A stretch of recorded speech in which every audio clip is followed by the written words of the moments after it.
Kaya po yung ating bisyon na ibinibigay ng Diyos, ang makita ng ating Panginoon sa Kristo, nagkakaisa ang puso ng kanyang mga bishop na nagmamahalan sa ngalan ng kanyang dakilang pag-ibig.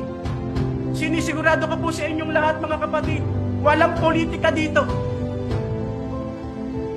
Ako po'y naglilingkod sa politika, iingatan po ng Panginoon ng UBPI. Ito ay para sa Kanya. Sisiguraduhin ko sa inyong lahat na Siya ang mabibigyan ng karangalan dito.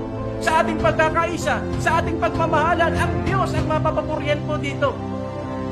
At ang target po natin dito ay makita niya na ang pangarap niya matagal na tayo magmahalan at magkaisa bilang Kanyang mga hinirang, ay maganap man lang sa ating kapanahunan. Hindi natin mape-perfect ito, pero mga kapatid, tindigan po natin. Sapagkat ito ay hindi panawagan ng inyong lingkod. Ito ang puso ng Panginoon sa kanyang mga hinirang. Siya ang may gusto nito. Kaya ang sabi sa unang Juan 4:7-8, mga minamahal, paulit-ulit yung sinasabi, pag-ibigan tayo sapagkat mula sa Diyos ang pag-ibig. Ang bawat umiibig ay anak ng Diyos at kumikilala po sa Diyos.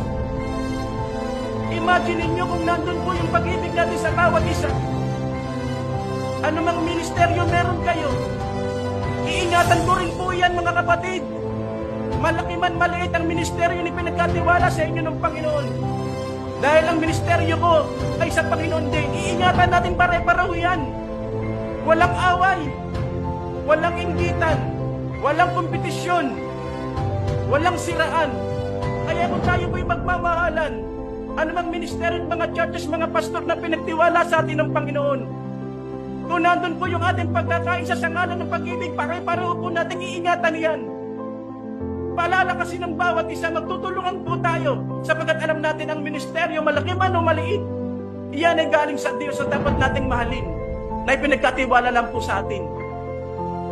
Ang hindi umiibig ay hindi kumikilala daw po sa Diyos, sapagkat ang Diyos ay pag-ibig. Naunawaan po natin ang kalagayan ng iba.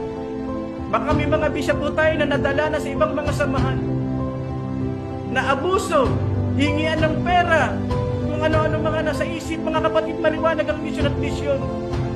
Pagbuklo din natin ang mga puso natin sa puso ng Panginoon.